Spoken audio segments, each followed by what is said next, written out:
This is John Kofas. Welcome. The analysis and opinions, as well as empirical evidence presented in this video about the 250th anniversary of the United States independence as a sovereign nation, are solely mine. They are not necessarily shared by this channel. The celebration of an Independence Day for any country around the world is usually marked by military parades and the uh, praising of military heroes of the past as well as the present in some cases. And it really does reflect more the nature of the regime celebrating than it does the reality of the past. The United States on July 4th, in fact, 2026, will be celebrating 250 years as a sovereign nation, gaining independence in 1776 from the mother country, England. It just so happens that the United States um, War of Independence took place just 13 years before the French Revolution. The two together are usually referred to by some scholars as the Atlantic Revolutions. However, there is a fundamental difference between the French Revolution coming in 13 years after the American Revolution or American War of Independence and what happened in the colonies. The word revolution, let me start there because this is very important, does not mean fighting in the streets or soldiers shooting cannons and so forth. The revolution simply means systemic or structural change. This is why the word revolution is attributed to the scientific revolution of the 17th century, for example, or the industrial revolution of 18th century England. Those were revolutions because there were systemic changes in scientific methodology and in the domain of science in the 17th century. And in the case of industrialized England in the 18th century, there were systemic changes in the way products were manufactured and distributed, and in the social uh, division of labor, actually, I should say. In the French Revolution, there was systemic change insofar as the political and social status quo was impacted. Those were impacted by the revolution of 1789. This is not the case of the United States War of Independence or revolution, if you like. In fact, some scholars regard the American Civil War as the true revolution in American history, and the reason is because the American Civil War in the first half of the 1860s resulted in the structural change of the social makeup, the division of labor in the United States, considering that there was an end to the institution of slavery. Now, there are common elements between the War of Independence in the American colonies, which became the United States, and the French Revolution. Both were influenced ideologically by the French Enlightenment, actually European Enlightenment, but the fact is it was based primarily in Paris, France. The Enlightenment ideals of freedom and equality and social justice and democracy, and the idea that human beings have intrinsic value, all human beings, not just those that are chosen by the social contract. In other words, the elites in a given society, whether it was the elites in the case of France, as the French revolutionaries charged, of course, meaning the aristocracy linked to the absolute monarchy of the 18th century, or whether it was the elites in the case of the United States, namely the merchants, the bankers, the big agricultural interests who were behind the War of Independence. These were the people that were the driving force when we look at the best possible statistics that are available.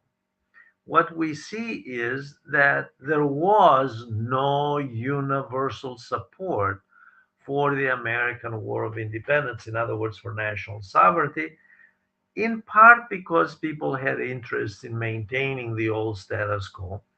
But the driving force was indeed the elites of of colonial America. It was not it was not the masses.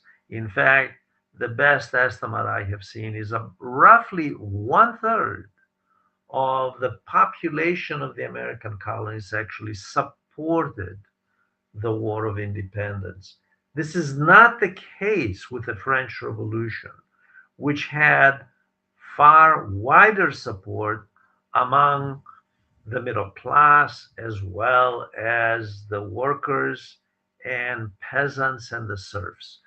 That revolution enjoyed universal support because the goal was indeed to undergo systemic change in society and provide greater equality and social justice for all people. In the case of the American Revolution, the only change from before and after was that before there were colonies, after there was a nation state, the United States. But the social status quo had not changed.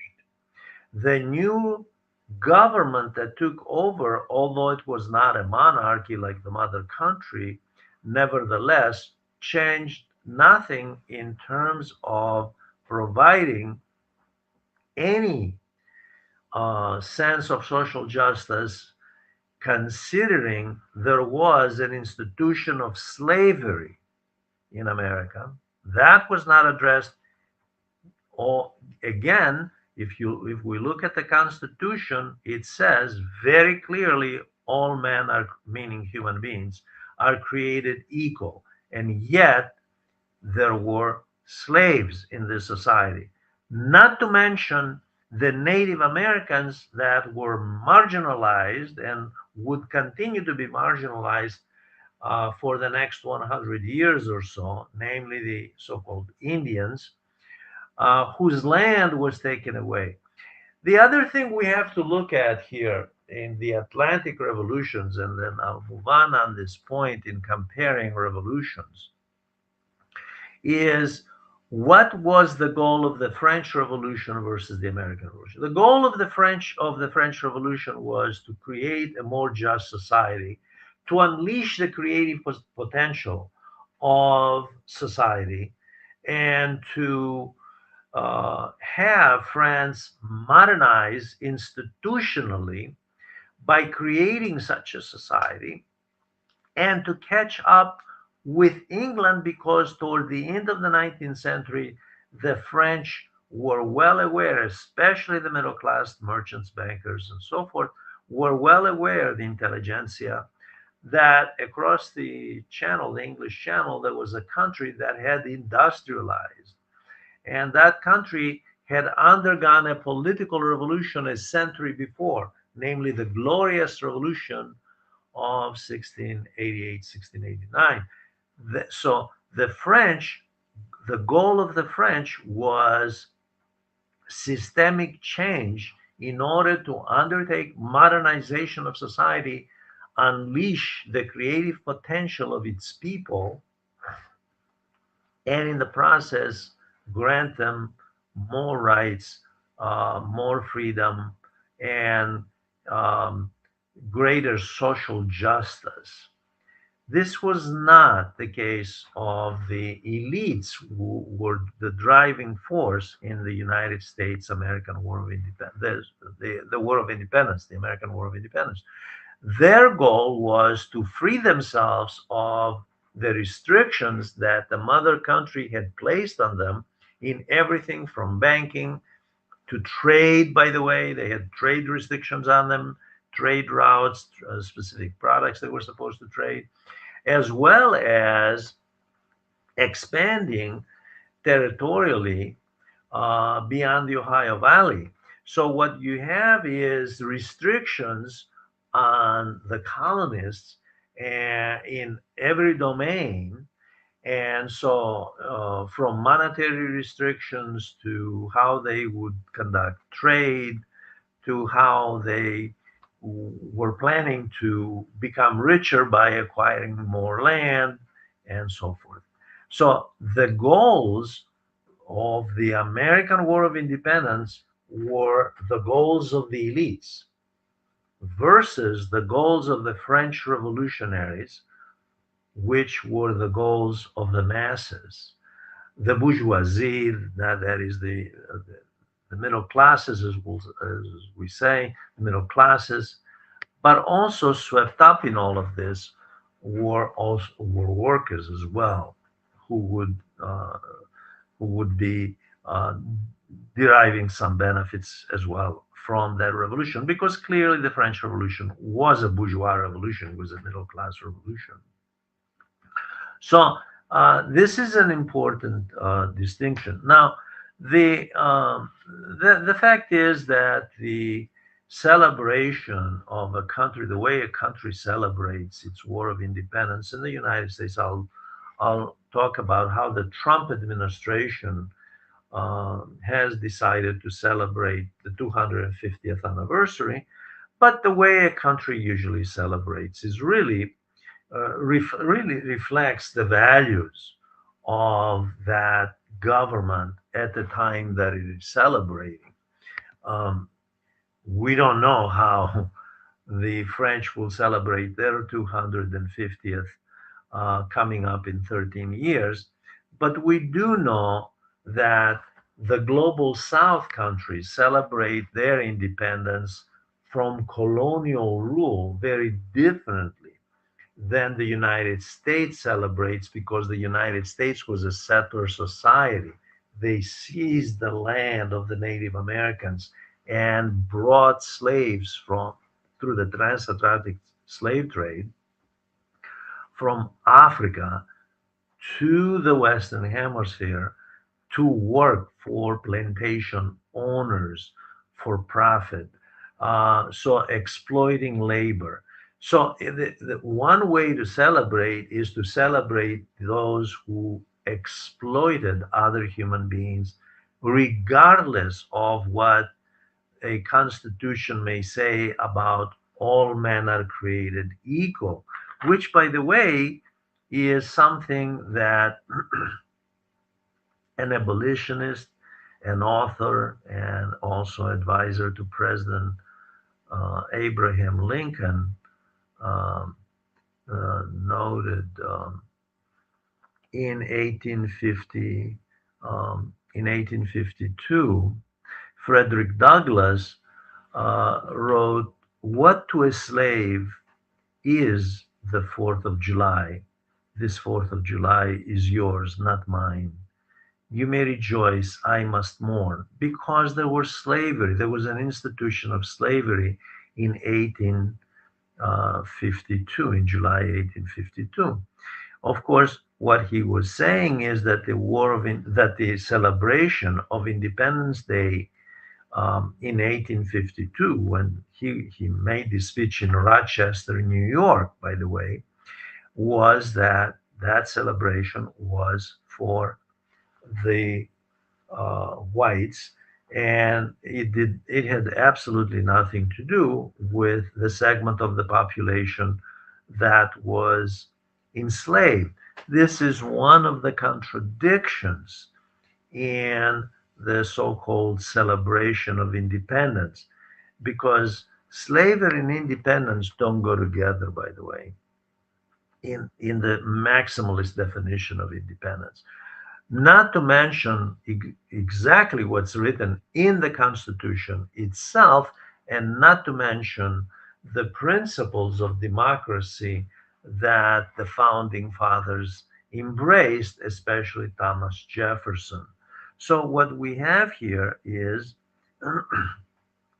an individual, Frederick Douglass, who um, was basically saying that the government celebrates independence for a segment of society, but those who actually contribute to society through their labor, in fact, slave labor, are not enjoying the benefits of the fruits of their labor. They are exploited. By the way, this was in some respect echoed uh, decades before during the French Revolution. The Abbessiers, a revolutionary cleric, wrote that indeed the third estate, which included the middle class as well as the workers, the peasants, and the serfs, namely 97% of the population in late 18th century France during the French Revolution, they contributed to the creativity of France, to the work that went to the productivity of France. They were the working people, and yet the privileged orders, the nobility, because it was linked uh, to the crown, namely to the monarchy, was the one that enjoyed the privileges in society, exploiting the 97%, as Abessiers argued, while the 97% enjoyed very few benefits. And serfs, by the way, roughly a million or so in France in 1789, somewhat the equivalent of slaves, although a step above. They were at the very bottom of that. So that means obviously that the level of exploitation rises as we go down the social ladder, lower down the social ladder. So this is one of the contradictions of celebrating independence when the entirety of the population is not included, when there is no inclusiveness, but there is marginalization of a segment of society, of certain groups that are out there targeted and then demonized on top of it. Not only are they exploited, but they are demonized. And that's true as much in uh, 18th century US and France as it is today with marginalized populations that are exploited. And on top of that, they are marginalized and demonized as the supposed enemy of society by the very exploiters, by the very people that exploit them, by the way. Now, um, societies today, countries today, governments that celebrate independence, for example, South Africa. South Africa celebrates independence in the post Nelson Mandela period, post apartheid period, because it has every right to do so, because before Nelson Mandela was freed in 1991. Um, the fact is that South Africa was a white minority apartheid regime with a black population, more than 80% of it, marginalized. Imagine that. Now, this is very important because in the United States, in the 250 years, there has been a continuous struggle from the time of Frederick Douglass, when slavery still existed, to the Civil Rights Act of 1964 during the presidency of Lyndon Johnson, and then the Voting Rights Act of 1965, which both of those are being diluted today under current governments, the current government in the 21st century.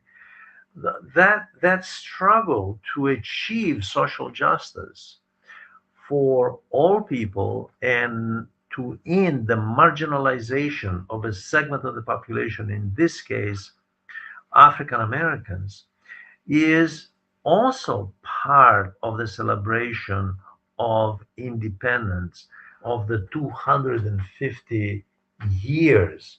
Uh, because history, by the way, I was for decades a professional historian in higher education. History is not about the elites, usually invariably parasitic throughout history. The people, as Abessiez pointed out in 1789 during the French Revolution, the people who actually provide the creative impetus, provide the work, provide the services, are not among the elites.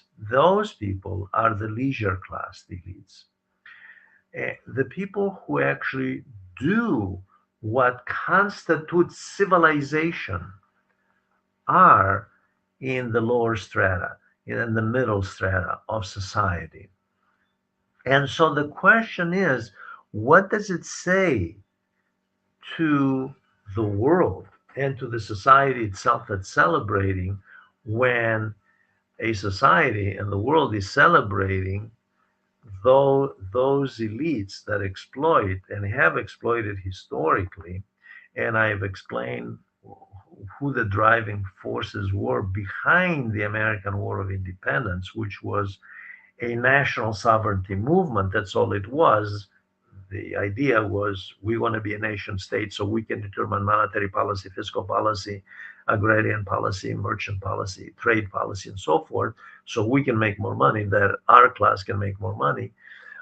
It was not a struggle for democracy and social justice. However, they did put in the Constitution the theoretical framework of a democratic state, of a republic that would theoretically evolve into an all-inclusive society with social justice as its foundation.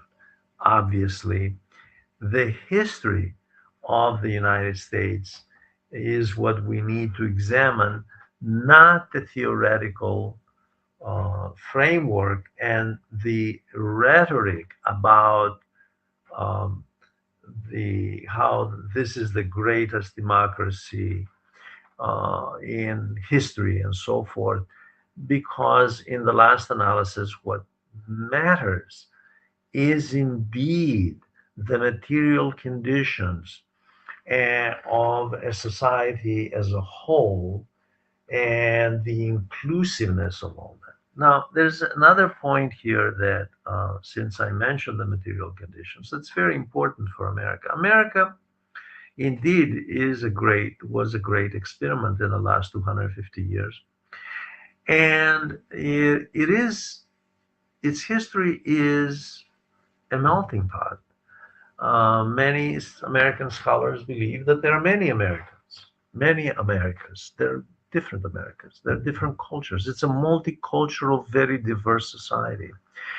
And throughout history, this is beyond any doubt. This is scientifically proven for civilizations of the last, as long as they have existed in the last 5,000 years since Mesopotamia. The issue of cultural diffusion is at the core of what advances civilization.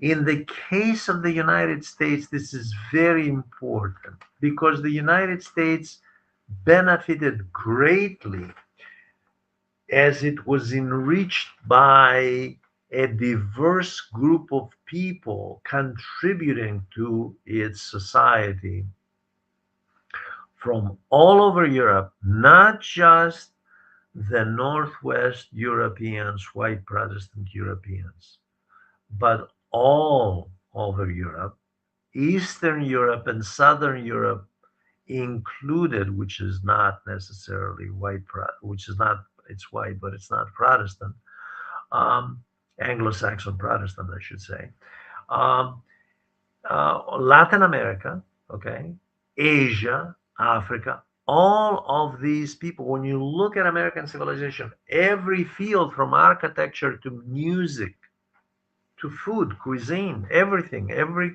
field has been influenced by the diffusion of cultures from all over the world.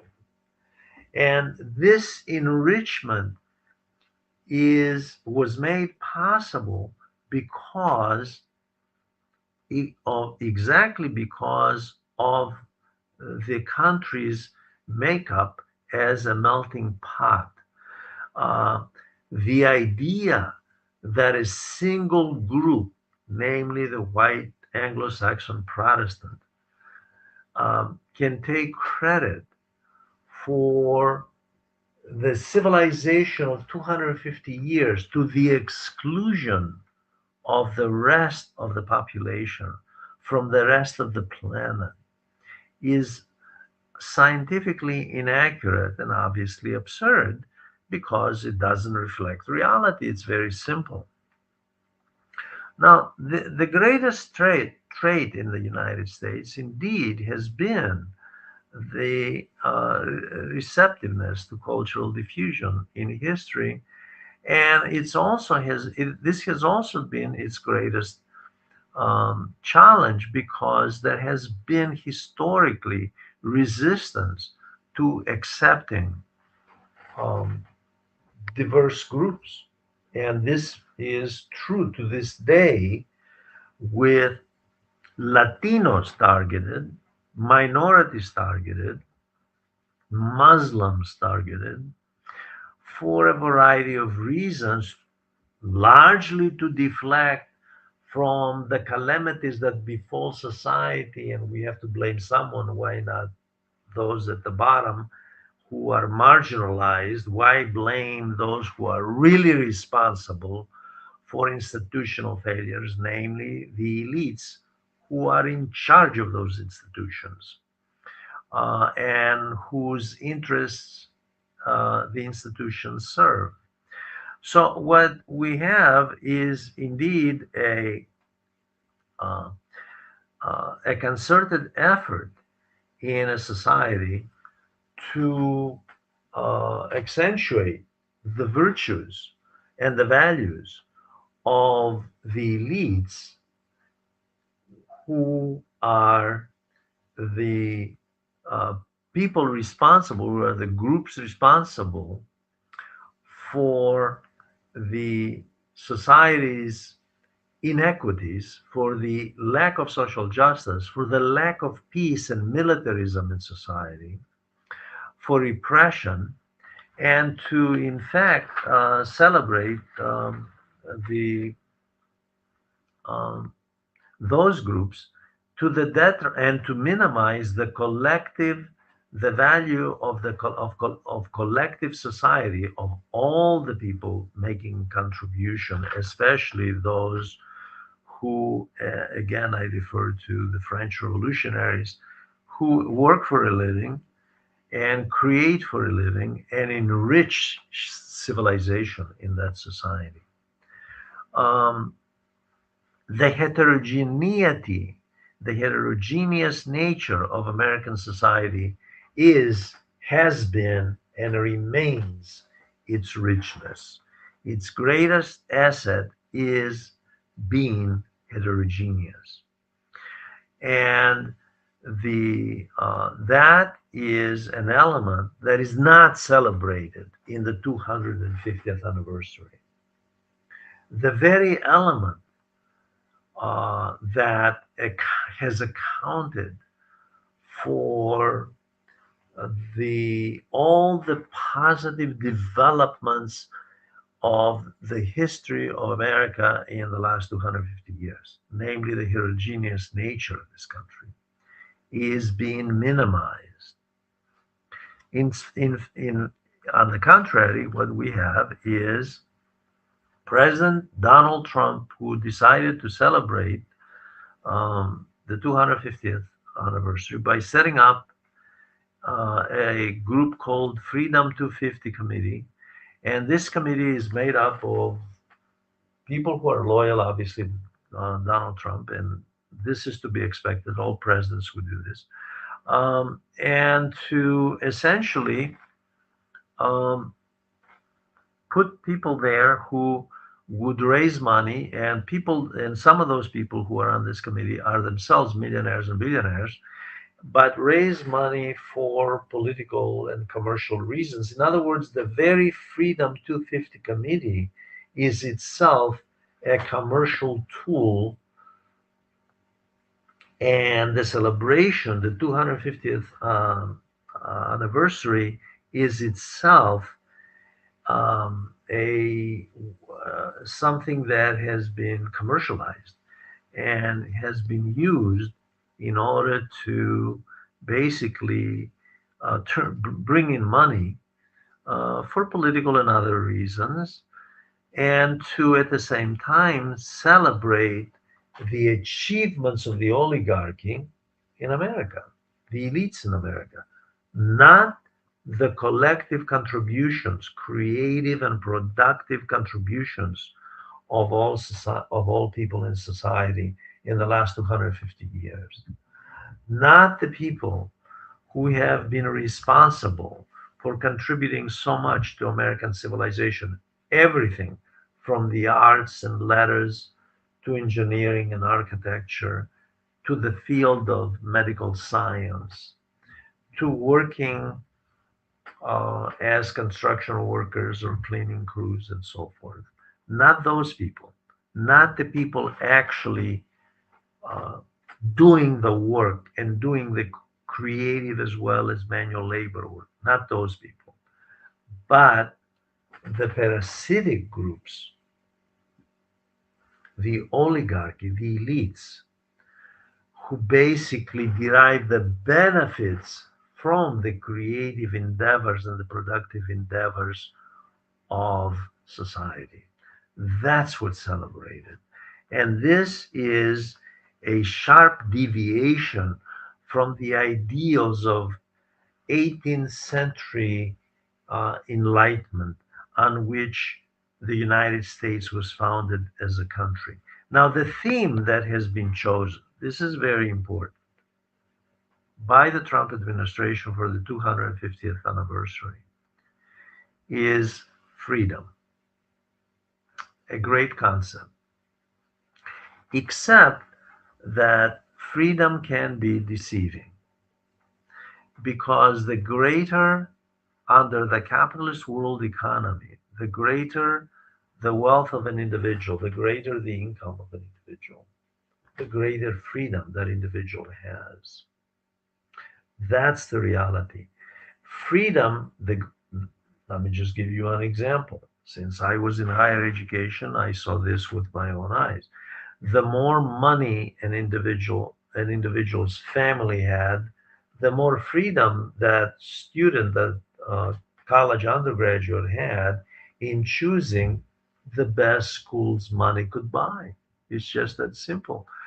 The absence of money meant going to a the lowest cost public institution that did not necessarily offer the best education, hence the best opportunities for upward social mobility. So, upward social mobility, in other words, meritocracy itself, which is another principle of the 18th century, is a something that has to be bought and paid for. It's not free.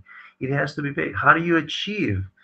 All people are creative, in my view, are creative. They have some creative endeavor, some creative potential for some field. For it could be music, it could be um, medicine, it could be whatever, science or physics. It doesn't matter. They have some creative potential, and all people can be productive within reason. Obviously, some physical elements and so forth may prevent them.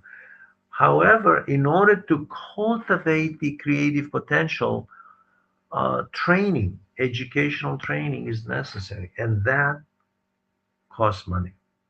It may not cost a lot of money in some countries today and historically, but it costs a lot of money in the United States, celebrating its 250th anniversary, because higher education, as Senator Bernie Sanders has said, has become very expensive. Obviously, he's had some very good proposals about free education at the college level, which have been rejected by both his own party, Democrats, as well as the Republicans.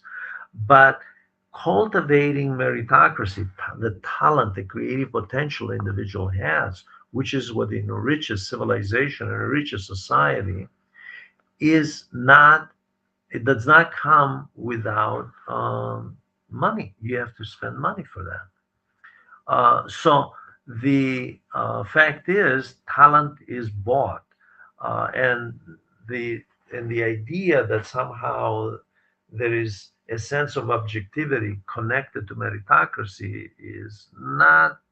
It's not so simple. Those people who have money cultivate, whose family has money, cultivate the creative potential of the individual, and that individual has the opportunity for upward social mobility, uh, whereas those who do not are left behind, they're marginalized. Now, so that's one example of freedom. Another example of freedom is, of course, institutional. Historically, in the last 250 years, to this day, does freedom mean the same thing to a black worker um, as it does to a white executive in America? Frederick Douglass in 1852 in Rochester, New York, pointed out what freedom? We have slavery. We have no freedom. We're American. People were born there. African Americans were born in America, right? No freedom. They were used, exploited. It's very simple, exploited for their labor. And even after the end of slavery, during the Reconstruction era, the fact is the wage disparity between blacks and whites remained, and it does to this day, by the way. That wage disparity remains in 2026, okay, from 1865 to the present. But it's not just that. Everything from schools, access to access to good housing, good neighborhoods, everything in terms of institutional access remains. Hospitals, for example, very important. Hospitalization is very important to the survival of the individual, the health of the individual. So this is also part of that so-called freedom. So what do the government spokespeople who talk about this committee, in fact, has the title Freedom 250, rather, Freedom 250. What do they mean by freedom? What they mean by freedom actually is related to the neoliberal political economy, which means freedom from government regulating corporate America, freedom from government going after those who engage in insider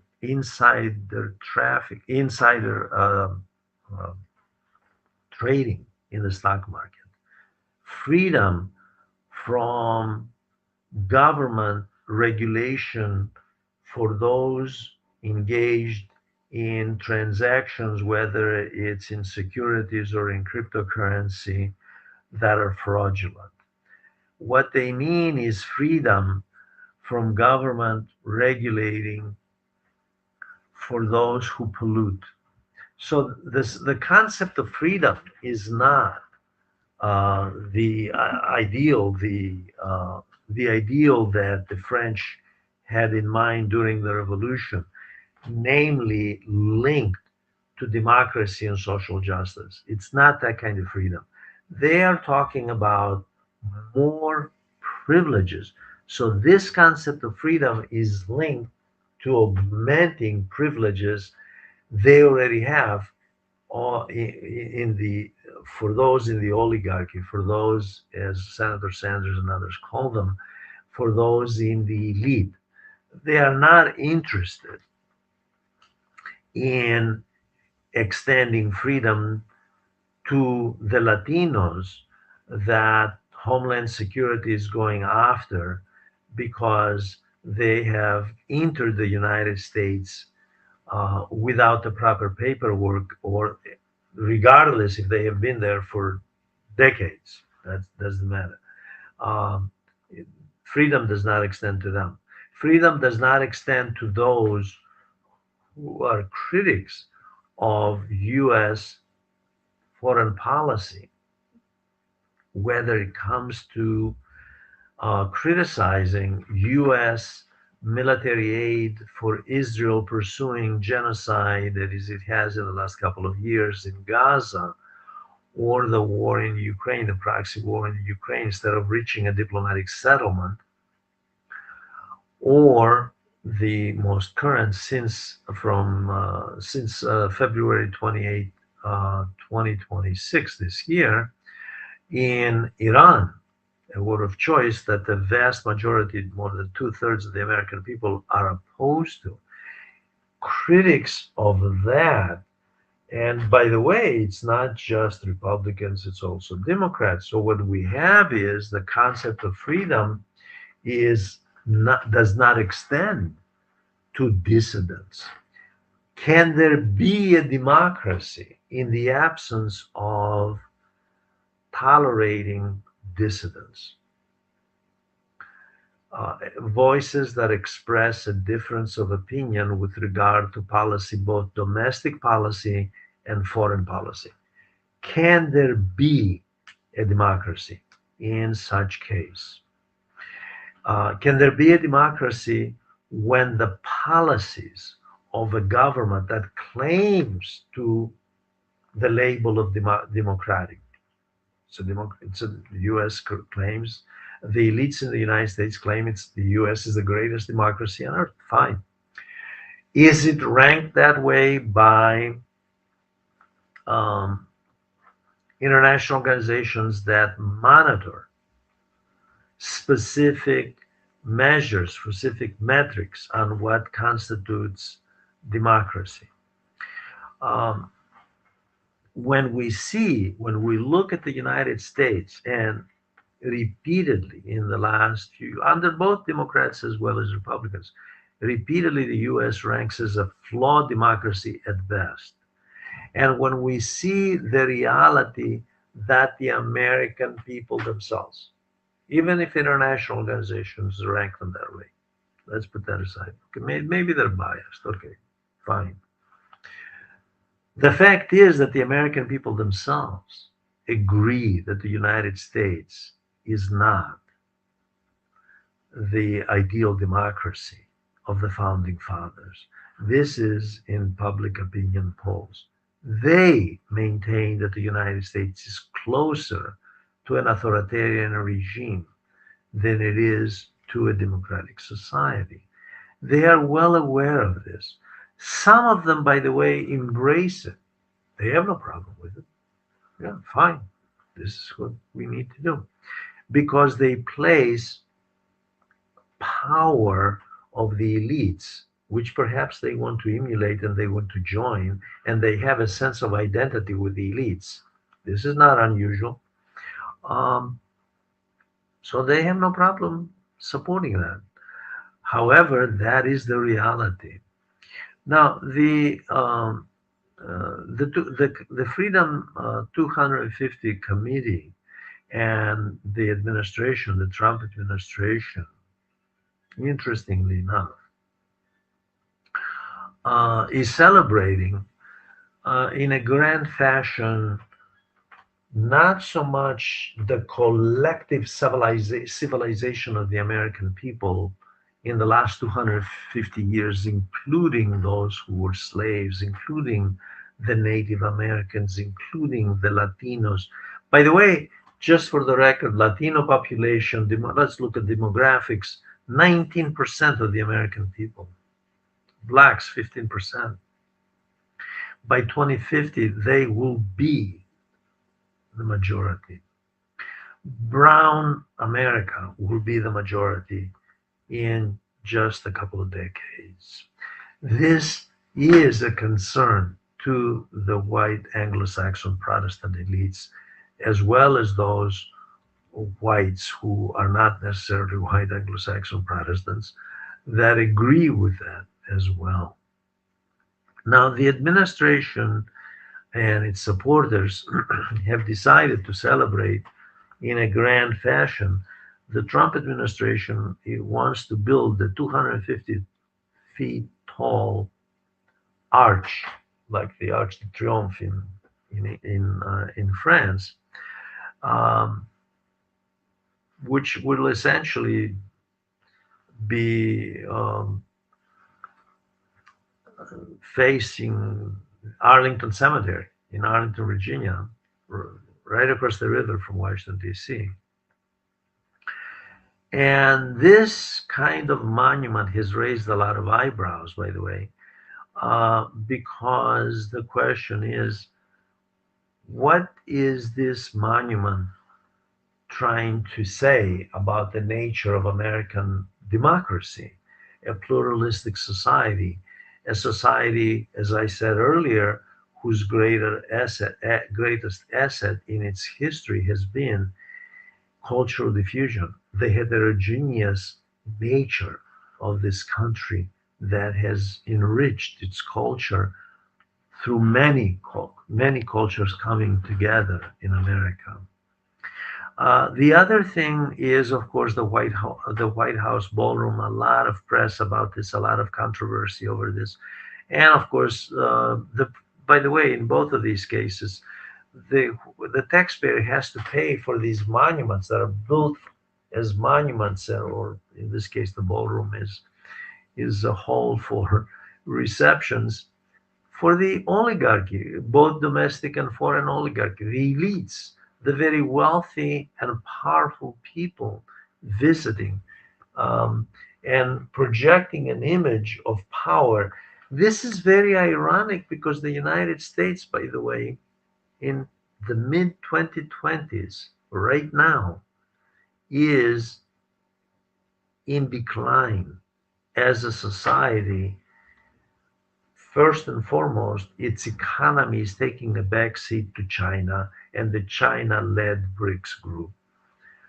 But it's also in decline because of the desperate measures that have been taken in the last 20 years, from the invasion of Afghanistan and Iraq, both disastrous military occupations that yielded nothing but disaster for those countries that the US occupied and its allies occupied, but also trillions lost of taxpayer money that could have been used to build America, to rebuild America, at a time that China has been competing at the economic level on a world scale very aggressively with the United States. Very important point here. The question, of course, that many ask is the cult of personality and the elites is what we're celebrating here. President Trump wants to put and will put his face on the on passports, U.S. passports issued on this anniversary. Fine, he's the president; he can do that. That's an innocuous act. But the question is, how is the government celebrating the collective contributions of the American people now and for the last 250 years? All of the American people, not the elites, which are in general parasitic. The ability to exploit is not a virtue, by the way. Creativity and productivity are virtues. Exploitation is not a virtue, it's a vice. Celebrating a vice is not something that um, a government or an institution or a group of people or individual usually does and is proud of it, um, uh, unless there is something really wrong here with the moral compass of that entity that celebrates vices. The Instead of virtues, like I said, the virtue of creativity and productivity, the virtue of the collective endeavor that has made America one of the best experiments with many flaws, pursuing social justice through social struggles um, amid contradictions throughout its history. Now, the um, the United States, um, uh, the public opinion polls in the United States indicate that people are well aware that that there is a problem with a society not being what the founding fathers intended even back then in the 18th century, as much as they were the elites of that time and some of the wealthiest people seeking more privileges. They were the privileged ones seeking more privileges. But at least theoretically, they embraced some of the principles of the Enlightenment about democracy and social justice. In April 2026, 35% of the American people polled believed that the US was a fair society. 65% did not. This is not coming out of the Kremlin or Beijing or Iran or any of those countries. It's the US. This is what the American people think. 79% of the American people, according to a public opinion poll, believe that the criminal justice system is unfair and racist. It is race based. 70% believe that more is needed to achieve social justice. And only 24% of the American people, according to a public opinion poll, believe that American democracy functions well.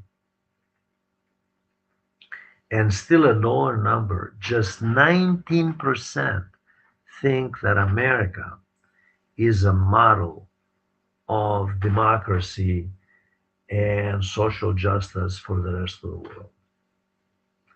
This is a stunning, all of these are stunning statistics in my view. But this last one is a very important one because the media and the business elites and the political class in America do not present this. These are, if I found them on the internet, everybody else can too. These are statistics that indicate the American people do not buy into the hollow rhetoric that this is the greatest democracy ever on the planet. And the gap between what the elites are trying to project and what the people, the average person, the average American believes is very important, by the way. That's a very important thing. Now, I do want to mention that Presidents Clinton, Bush, George W., Obama, and Biden all were interviewed on what they thought of the 250th anniversary and what they thought of America. Not surprisingly, their views are not that different. Uh, Clinton mentioned unity and hope and the importance of political compromise. Um, and he did not talk about much else. And when I read it as someone who has studied Clinton's policies, domestic and foreign policy, I thought what he was talking about was compromise, as Biden was talking about compromise, namely pursued by partisanism, which of course never worked. It didn't work for Biden, it didn't work for Clinton. Right? They went after the Republicans, went after Clinton heavily. Yet he's the one who made the compromise. He fully embraced the neoliberal model of the 1980s, which contributed to the continued downward social mobility of the working class and the middle class. He's the one who compromised on defense. He's the one who made the compromise to the right wing. He's the one who moved the Democratic Party to the right. So the compromise was all on his part, moving the entire Democratic Party to the right. Okay. Obama was very interesting too. I should talk about Bush because he followed Clinton before I talk about Obama.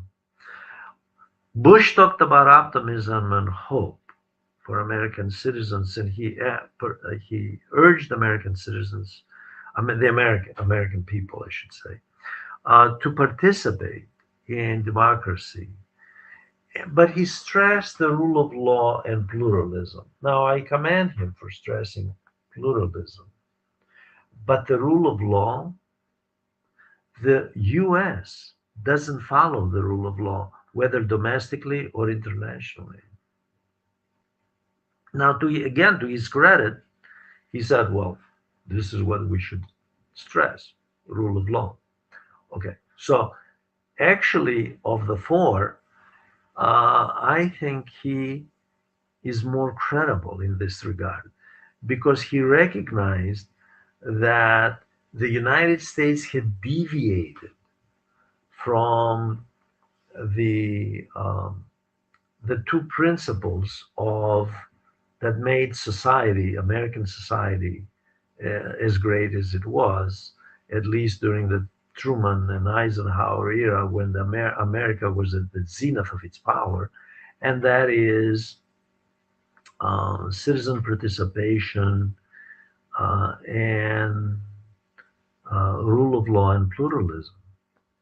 Okay. Now, um, uh, the next president, Obama, uh, was less realistic, less honest. He, unlike Bush, he argued that well, we're going through some rough patches with namely with Trump. Um, I don't know how rough the patch is that he's talking about, but the rough patches that he's talking about, he's responsible for some of those rough patches. He was president for 8 years, and he had opportunities to engender social justice through social development. Instead, he chose to pursue neoliberal policies that, not according to me, according to him, according to his own words in the 2012 campaign, his policies furthered the interests of Wall Street, not of the middle class and the working class. He didn't say it like that. He argued that unfortunately, after 2008, the Great Recession of 2008, deep recession of 2008, um, America began to slowly recover. He was the president, by the way. However, he pointed out the vast majority of those benefits from the economic recovery of to the Great Recession of 2008 went to the richest Americans. Now, who was president? He was president. What team did he choose around him? What team did he choose around him? In other words, secretaries of Treasury and Commerce to advise him and labor on social development, people from Wall Street and economic development who listened to Wall Street, and they gave all the everything, every bit of perk they could through corporate welfare to Wall Street. So this idea of rough patches, namely authoritarianism, by the way, that's what he's talking about. Let's be clear. The rough patches are the authoritarian tendencies in the Trump administration, both in the first and second term. Those are not rough patches. The groundwork for that was established by presidents like Obama, who, like Clinton, also took the Democratic Party to the right. And then there's Biden. And I'm quoting, I'm not sure we're as divided as we portray. The majority are in the middle, which means, in my view, by the way, my view, not Biden's, identity politics will be right back. Um, Identity politics is one of the reasons that America, of course, has embraced its the unfortunate demise of democracy and made it the norm. And unfortunately, the United States is at the status that it is as a quasi-authoritarian country because um, of identity politics, in part. This is not to say it's all identity politics. Identity politics was the core of the Democratic Party values and agenda to substitute social justice. Social justice was not a goal. They figured, let's co-opt the elites of the disparate social groups, and then the masses will follow the elites, will get the votes, will get the seats in Congress and in the Senate and the House and the White House, and will go on catering to Wall Street. That was their strategy. Guess what? It didn't work because in the last analysis, people are not blind to whether there's upward social mobility or downward social mobility. They see it in their families and themselves and their families. And they experience downward social mobility from Clinton to Biden. So Trump is the result. Now, I want to conclude by arguing that history will judge the 250th anniversary celebrations as a celebration of the cult of personality and the normalization of a government that has embraced aspects of authoritarianism. There are still elections, but the elected officials are chosen by the political class elites, financed by Wall Street, by wealthy people, and by Wall Street, by corporations, wealthy individuals, whose policies they cater to. Um, the celebration is not going to be a tribute to the creative and productive collective America. The 250th celebration will be a celebration uh, to the oligarchy. It will be a celebration to the privileged um, elites. And this is really what America has evolved to from the time of the War of Independence in the late 18th century to today. Not that it did not start out as a campaign by elites to achieve national independence and sovereignty so they can become wealthier and more powerful. It did. That was the, but there was at least the aspiration of moving toward a democratic society with social justice as the foundation. I thank you for joining me. I ask you to write questions, write comments, ask questions, and by all means, please join this channel. Thank you very much.